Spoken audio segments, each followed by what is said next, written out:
Hey friends, it's Val from Pull Up a Bale podcast. And if you love dairy, innovation, and connecting with people who get it, you've got to check out the first American Dairy XPO. It's happening November 5th and 6th at the Champlain Valley Exposition in Vermont. And trust me, you don't want to miss this. Grab a free breakfast, explore a 200 company trade show, meet Olympian and dairy producer Elle St. Pierre, and soak up knowledge in the Dairy Delivers classroom. And the best part, Dairy Fest on November 5th at 4 p.m. Think massive dairy buffet, live entertainment, and the best networking around. Head over to AmericanDairyExpo.com. That's AmericanDairyXPO.com for tickets, discounts, and all the details. So pull up a bale and join us. It's going to be an event you'll never forget. Details. Pull up a bale and join us there. It's going to be an event you'll never want to miss. Hello, everyone, and welcome to today's episode of Pull Up a Bale podcast. I am your host, Val Lavigne, farmer, mom, and your podcast host. This is where real stories from rural life meet bold conversations about the future of agriculture. So pull up a bale and let's chat. Today on the podcast, we have Mr. Robert Watts. Hello. I am so excited to have you on today. I have been a Snapchat follower of his for years now. My husband is a big fan of following him on Snapchat, and sometimes after the end of a rough day, they just make you laugh. So here we are. So Robert, how are you today? Good. How are you? I'm doing well. I'm so happy that we got this Zoom thing figured out because Yeah. My first time. Awesome. Yeah. And so you are a cotton farmer from the Panhandle of Texas, correct? Yes. Cotton and peanuts and some cattle. Awesome. See, I guess I didn't even know you had cattle. You never talk about those. Yeah, they're always in the wrong place. Cows tend to do that. Yeah, they're always on the neighbors or something. That's what they do. They do best. They go visit the neighbors. So do you want to tell us a little bit about your operation? Yeah, I guess I'm a fifth generation cotton farmer here in the Texas Panhandle. My son works for me. He's the sixth generation. My dad is still alive. He's supposed to be retired, but he's not. He's still out there all the time telling me exactly what I'm doing wrong. But That's what dads are good for on the farm. yeah, he's really good at that. Yeah. But anyway, we farm, I don't know, a few thousand acres of cotton and peanuts both. And that's about it. I don't really know. About how many head of cattle do you raise? I just have like a little over 100. Now, my dad has another 300 or 400 that we help take care of. He won't say that, but we do. That he takes care of himself in air quotes, right? Yes. Yeah, it's himself that, anytime he needs to move them, though, that we get to go help do that or separate them. But no, he's a good guy. Awesome. So, I don't know a lot about peanut farming or cotton farming. So, could you kind of give us, the year overview of what each crop looks like? Just because I think that a lot of people listening won't be super familiar with that. Yeah, so we start, of course, you get the land ready during the spring or winter and spring. And then we start planting the peanuts usually start around May 1st to May 7th, something like that. That's when we start. And then peanuts just right after that, usually about May 12th to May 15th. And then you just try to keep them alive till it's time to harvest. And then we start spraying, or we start digging peanuts in like beginning of October. And we'll start spraying cotton approximately the same time. Just kind of depends on the weather and everything like that. But usually peanut harvest is first, and you hope to get through with peanut harvest before you start in on cotton. So you're not doing the same or two things at the same time. Yeah, I can see how that would be a little bit tricky. So you're talking early October into the end of October is probably about your main harvest time. Oh, that's for peanuts. Yes. Cotton runs until middle of December. It takes us a while to get over all that stuff. If we get to harvest it all, these past few years, we haven't been harvesting it all. So we've been through pretty quick. Now, this year we got a good crop started. So got high hopes. Good. Maybe it's a long harvest because when it's a short harvest, it's not fun. So what is the difference? So can you explain a little bit more about, what do you mean by long harvest, short harvest? How does that all play out? I don't really know anything about cotton. When I was calling it a long harvest means I had to harvest all my acres. So Okay. have to go over the top of all of them with cotton strippers. But short harvest means you just plowed up some. So you just insurance check. Okay. Those are not Those are not good years. So what are things that would happen that you would not be able to get it all? Rain or hail, especially. Uh, on peanuts, you can get a windstorm. We haven't had one in forever, so maybe it will be all right. But you can get a windstorm after you dig them, and it'll tear them up pretty hard. Okay. So, and then, so you're harvesting your peanuts. Whereabouts do your peanuts end up? Are they like, you know, are they the Most of peanuts that you get in a jar? Are they the peanuts No, that you most of our peanut. So the peanuts most people eat are Valencias or Virginias. Okay. We don't really grow a whole lot of those here. There's a few, but so we raise Spanish and runner peanuts, and most of that stuff goes to Okay. yeah, peanut oil, cooking oil. Yeah, we have two or three local drying plants, so we take the peanuts to them, and then they buy them from us. And I'm not sure where they go after that. Okay. Probably, if I was guessing, I'd say overseas. Nearly everything we do goes overseas. So Okay. So exports are big for you guys. Cotton, as far as cotton goes, where does your cotton end up? You bale Uh, it, correct? yeah, we bale it and have it ginned, and then we sell it to a broker, or you can sell it on the seam, which is just a computer program putting brokers and cotton farmers together. You can either do that, or I know a couple of brokers personally, so I can just call them and they can bid on it. But uh, and then nearly all of our cotton goes to China. Okay. And that's, for clothing and textiles. Yeah. Then all the cotton seed goes to cottonseed oil. Okay. So that's, yeah, a lot of. So, hey, if we're buying stuff from Chinese made clothing, we could be getting some of your cotton, right? Yeah, yeah, that's what I always. Yeah, yeah. Ship it I'm all the kind way of. over there and all the way back. Yeah. I always say I hope most of mine goes to tampons, but I guess if somebody wants to make some jeans out of it, they'll be all right. Dear.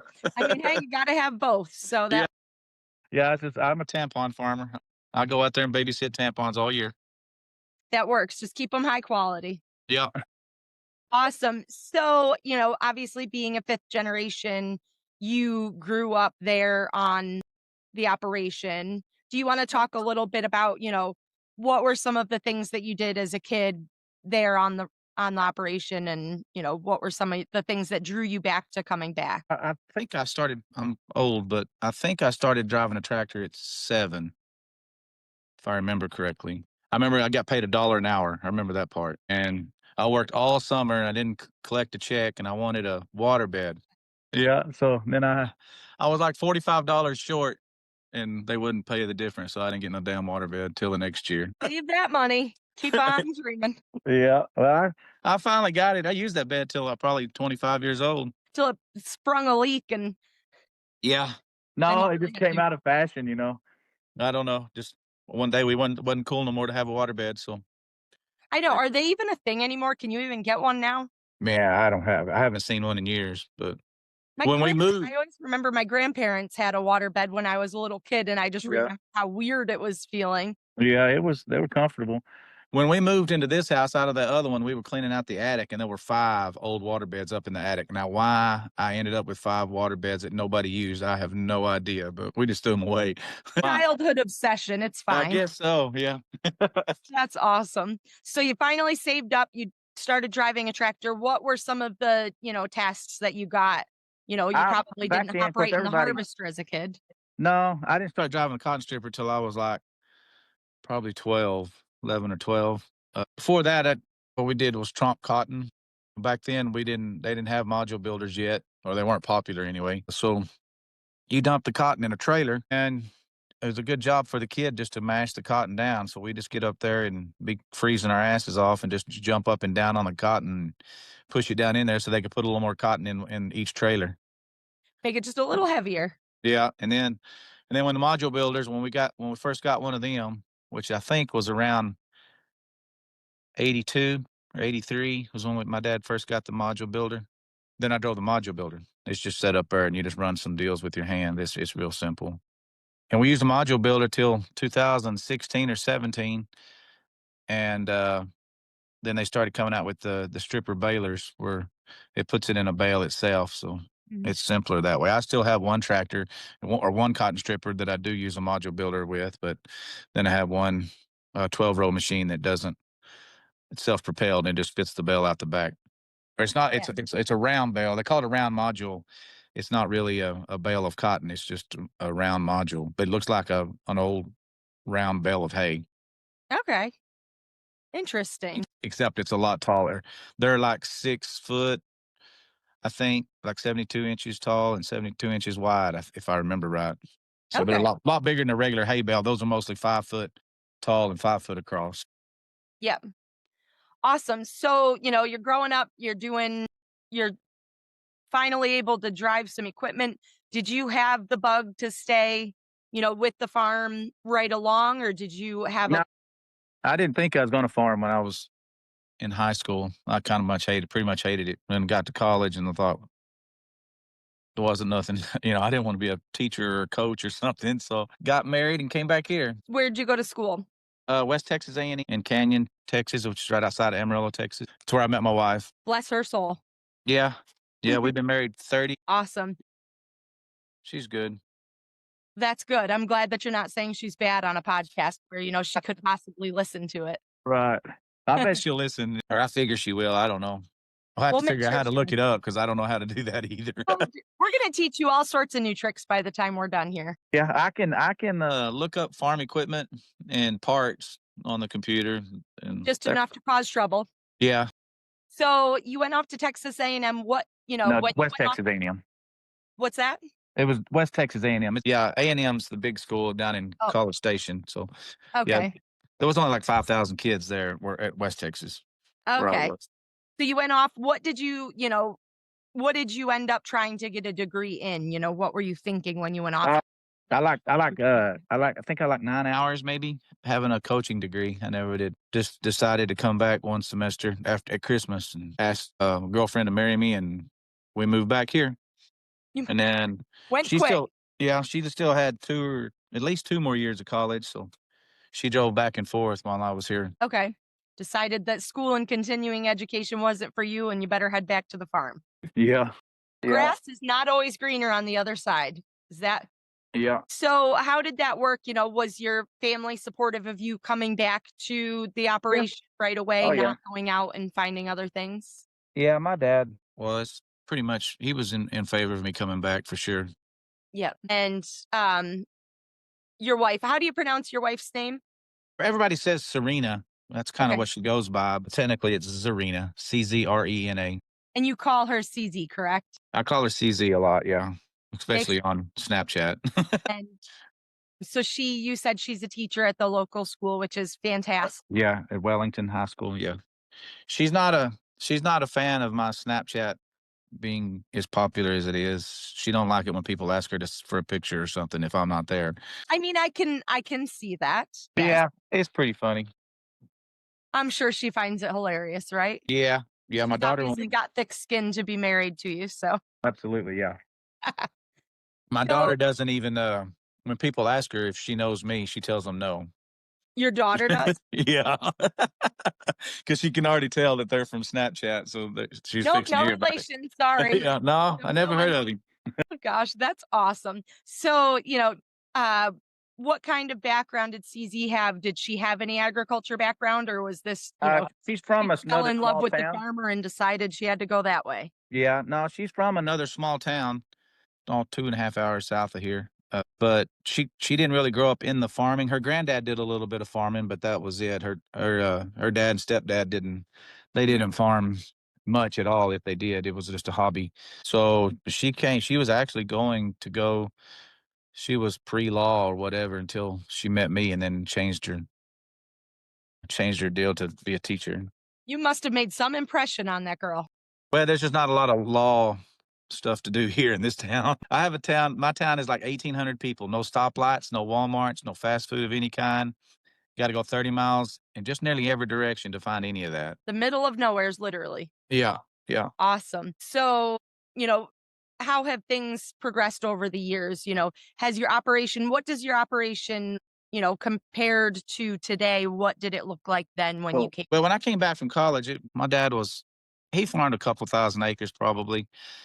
And then we both started farming. I worked for him, but I had my own land. And then one year I'd had enough land kind of be close to the same size as he was. So we became partners, and I had to pay in for about half the all the equipment.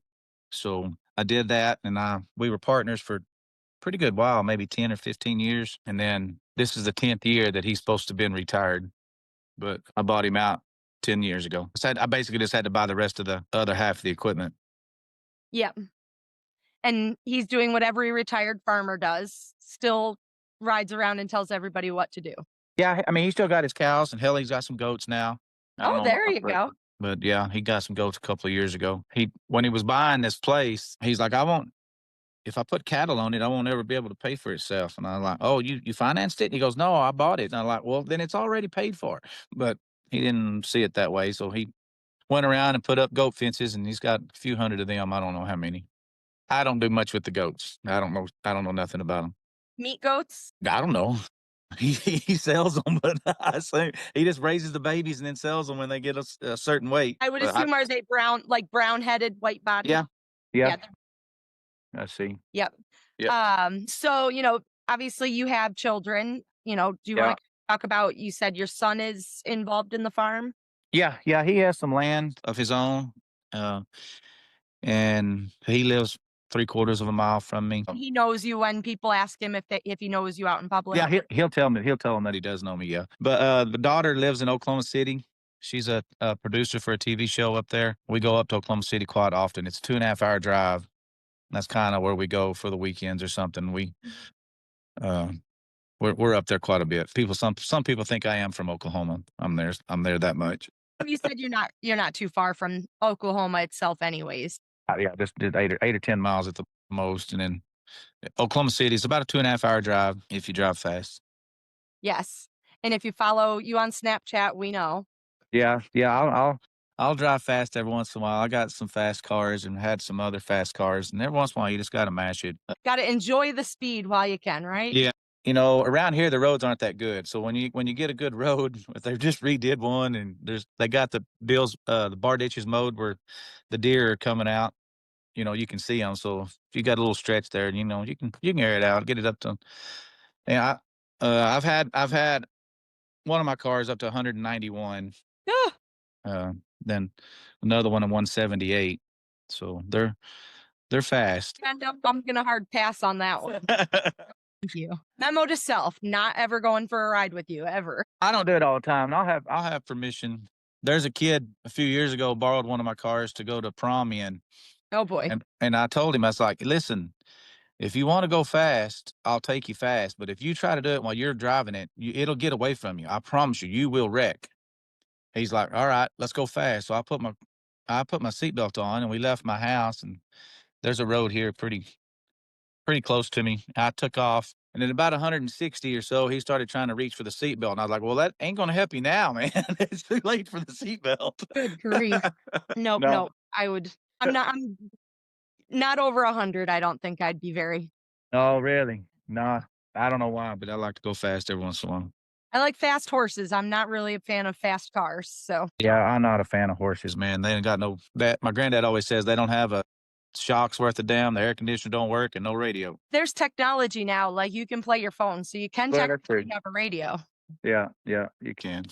So I guess, at what point, let's talk about your Snapchat for a minute. Okay. When did this become a thing for you? Oh, it's probably 7 or 8 years ago, right after long, pretty good while. I've been banned once. I had like 40,000 followers at once, but I put on dirty memes. So one of them Plain hilarious. yeah, one of them overstepped the boundary, I guess. Anyway, they banned me, so I had to start over. So now I only have like 12,000 followers or fans or whatever you want to call it.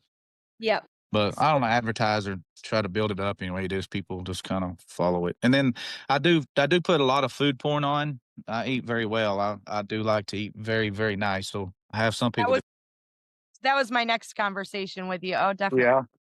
What made you decide, like, hey, I'm gonna just start a Snapchat account and just share memes all the time? Yeah, I really don't even know it. There was a friend of mine who was always sending me these stupid, funny, dirty memes, and I would re-show them, and then they just kinda built up till people started asking for them. So really, your Now friend gets all the credit for, yeah. start. Yeah. Yeah. He's the one that just used to send them all to me, and then I would just repost them. I don't make very many memes at all, but send them to me thousands a day. That's crazy. And you said, like, how much time on an average day does that take up of your It really doesn't take up that much. Probably 30 minutes, 25, 30 minutes. It doesn't take long to put memes on. I don't. I used to just do them during the day, like when somebody send one and I'd like it, then I'd put it on. But now people send them to me all day, and I'll just at some point the next day I'll just run through them and post them real quick. So they're usually I just Yeah. dump about 20 or 30 memes on there at a time. Yes, Yeah. it's good entertainment at the end of the night. Yeah, and then I used to take a picture of the bar I was in, and I put, "Don't worry about me, I found the bar." And then it kinda took on a whole life of its own where people were sending me pictures of themselves at the bar and saying, "Found the bar," and then hot bartenders would send me pictures of come find the bar and stuff like that. So, yeah, that and the perfect rock. I used to talk about the perfect rock a lot on diesel tractors or old tractors. When you're putting diesel in them. They didn't have automatic shut off on the handles for farmers back then. So if you ever found a rock that was the exact right size, you call it the perfect rock, and you'd carry it in your pocket and just put it in there. And then people started sending what they use, the perfect rock, or some of them use a pocket knife or skull can or something like that. Yes, my husband uses his Leatherman, so Yeah. apparently Yeah. that gets the job done. Yeah. So anything about that wide. Yes, definitely.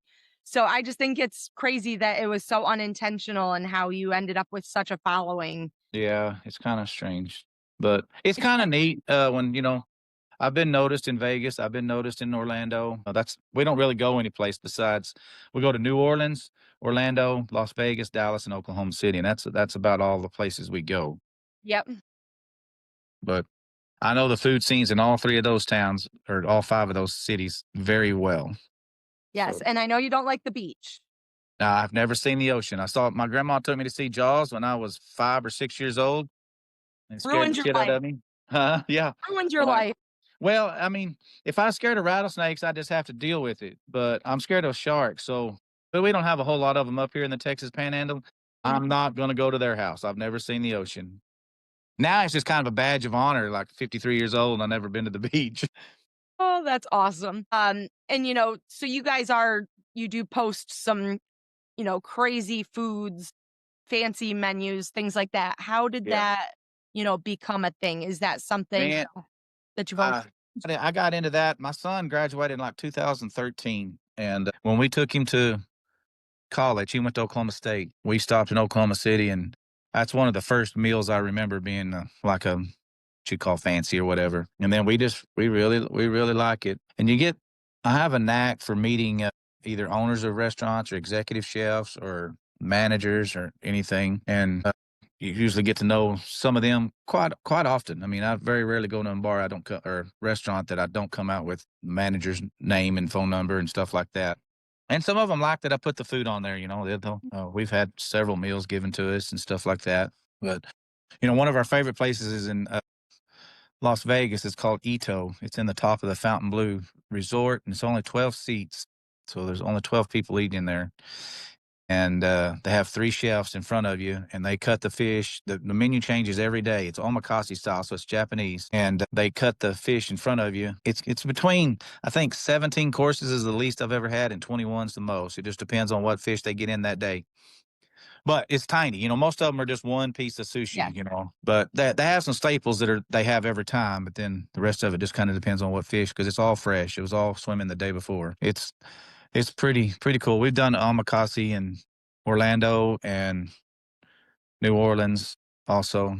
And Oklahoma City just got one. We really like it too. So have you always been a foodie though, and then you just really got into the fancy fine dining stuff? Yeah, I've always been fat. I always liked food, but I really got into the fancy stuff just a few years ago, and it just kind of snowballs. You just when you get in the habit of it. My wife is very good at like getting reservations that no one else can get. And if she can't get it, I usually know somebody that can get us in. There's a bar back at the Ritz-Carlton in Dallas, and he knows everybody in the world. If you can't get in there, you call him and he'll get you in there. You want to be good friends with him. Yeah, yeah. I was actually there this last weekend, and I was supposed to come home Saturday afternoon, but I kind of got day drunk, so I had to stay another night. And I was like, well, I need a place to eat. So Monarchs is my favorite restaurant in Dallas. So I called I know the host and the executive chef, and neither one of them answered. So I called that guy, and he got me in. Or I was actually at the Ritz Carlton when I called it. When I just went and talked to him, I was like, "Hey, can you get me in there?" And he goes, "I bet I can." So That's awesome. Good to have friends in the right places. yeah, it is. It's way better than being lucky is way better than being good. I mean, that's a good way to put it, I guess. And I mean, just seeing you, on the street or someone that might not know who you were or whatever, like you eat caviar all the time. You don't really look like a guy that's like, No, let's hey, eat let's have caviar. some caviar. Yeah, I had caviar 3 times this weekend, I think. I really enjoy caviar, so I go to the places that I know has it, and I was in Dallas, like I said.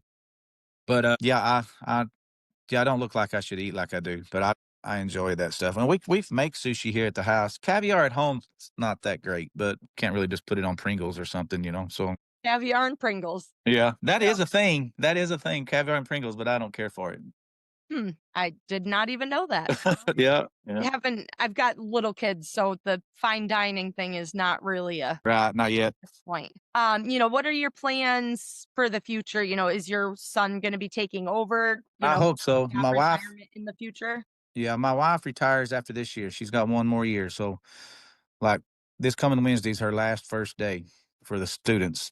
And so I'm hoping maybe in the next 3 or 4 years I can figure out a way where I don't have to.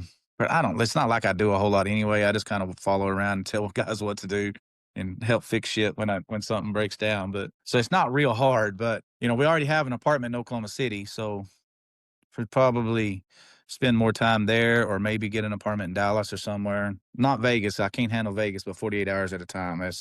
I go to Vegas quite often, but not no nobody wants to live out there. Too far. Yeah. All doses. Yeah, we go for 48 hours. We usually fly out of Oklahoma City either Friday afternoon and then come home Sunday afternoon or maybe Friday morning and come home Sunday morning, but usually always 48 hours. Okay. Awesome. Well, that'll be really cool. And I look forward to following that journey because I know it'll be exciting and fun because you have a way of always bringing everybody with you and your adventures. So, Well, thank you. and I definitely don't eat like that when I go to Vegas and I'm kind of jealous, but here we Well, it's good. Like I said, Guy Savoy is probably our favorite restaurant in Vegas. It's in Caesars. It's also kind of hard to get into. They like us in there, so we eat there. Not every time we go, but a lot. good, good. Do you go out for the NFR ever? The national finals? I've been out there several times while it was going on, but never go. There's too many cowboys over there. I know I'm a cowboy, but I don't want to see that many. I always said the best thing about the NFR in Vegas was the strippers will dance to country music. Each their own, I guess. Yeah, yeah, yeah. It's I like cowboys. I just don't want it crowded trying to get in there. Uh-oh. Yeah. I didn't know if your wife would be interested in the shopping or not. Oh, she loves the shopping.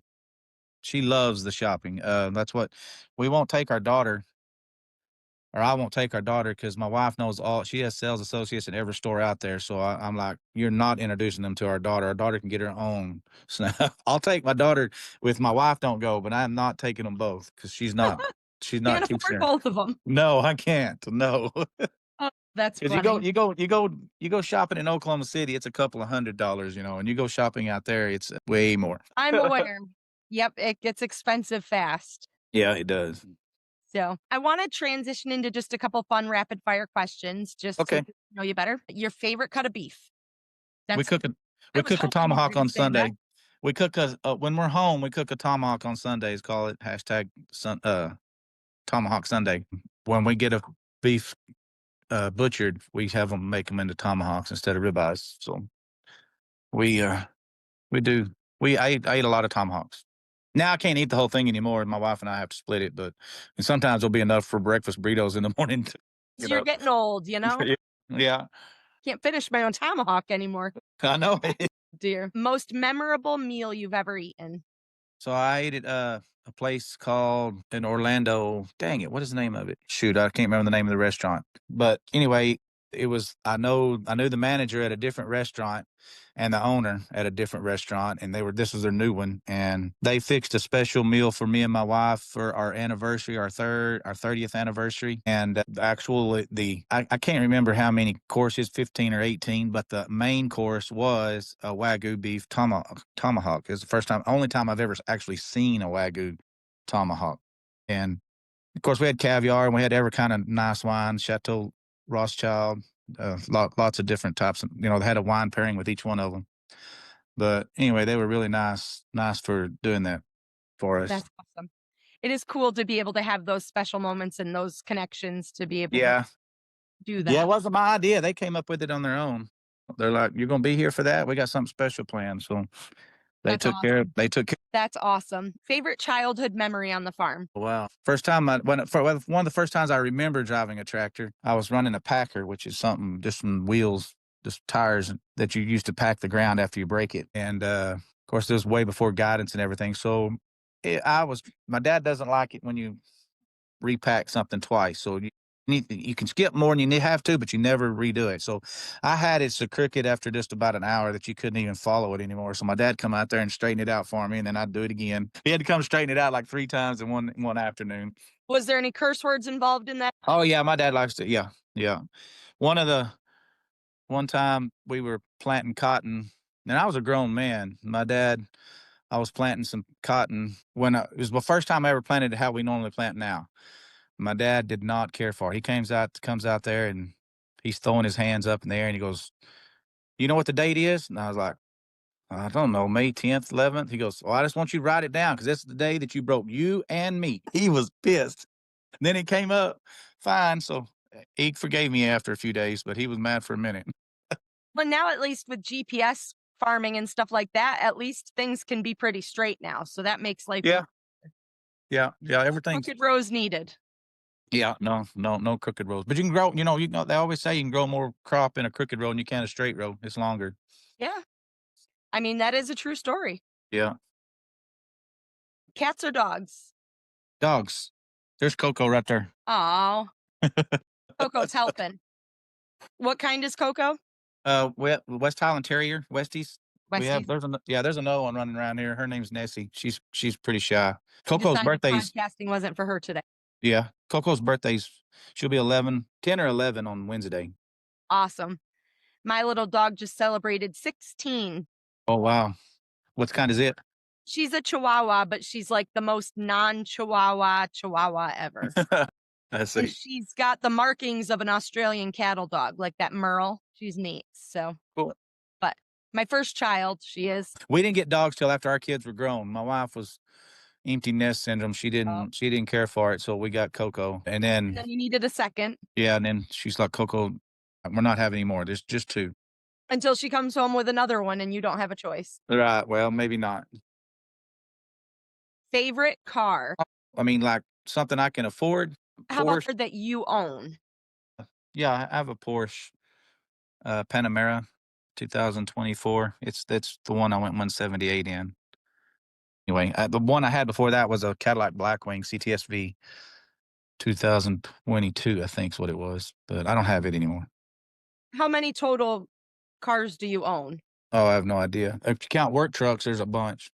Okay, so just like personal, like not. Well, we have 3 cars. The BMW, and then the Porsche. I guess just 2 cars. And then I have an 84 Chevy pickup. And then I have 2 work pickups, or I have a work pickup and a country club pickup, is what we call it. Just kind of mess around with. And then nicer pickup and then the junk pickup. Yeah. Yeah. And then hired hands, I don't know how many vehicles I own. Yeah. I was just more meaning because you love your personal collection. Yeah. Yeah. No, I wished I had some more. I've got room. Plans. What's your dream car? Like Lamborghini, I'm sure. Yeah, that's pretty simple. I've always wanted. I had Lamborghinis on my bedroom, posters. Yep. So it's the ultimate dream. Yeah. That McLarens are pretty nice now also. I've driven a McLaren. I've driven a Lambo too, but I've driven a McLaren. They're both pretty nice. Yeah. No big deal. It's fine. Well, yeah. I like watches. What I really like. That's kind of my passion. I have entirely too many watches. Yes, I've also noticed that addiction on Snapchat as well. I Yeah, don't I go. know really much about watches at all, but Yeah, they're addictive as hell. I've gotten a bunch of them. now do the cotton plants really care what watch you're wearing? No, no, they don't. I actually don't wear a watch when I'm working, but Watches, but I definitely don't wear one in the field. not working. No, but if I'm not working, I have one on. And I have some Rolexes and I have some Pateks. I have just about everything you can think of. Yeah, most of them are in the bank in the safe deposit box, but you get to go visit them every once in a while. Well, that works. Well, those watches are not to be worn. They're just investment pieces, so they continue to go up. It doesn't, I didn't realize there was such an investment in watches. And nice watches, you can, yeah, if you can get them bought right. And then you hold on to them and they gain value and then you can sell them if you feel so inclined? Yeah, I mean, I won't sell any more than likely, but my kids will have something. They can sell it if they want. Okay. Interesting. You learn something new every day, right? Yeah, I mean, watches are, the right watches. You can spend a lot of money on a watch and not have much to look at. But you can buy some. There's some of them you can buy from an authorized dealer for 20,000, 15,000, and they're immediately worth 35 or so just when you walk out the door because nobody else can buy them. You have to have a good relationship with your sales associate, and then you buy enough watches, then you get some of the harder stuff to get.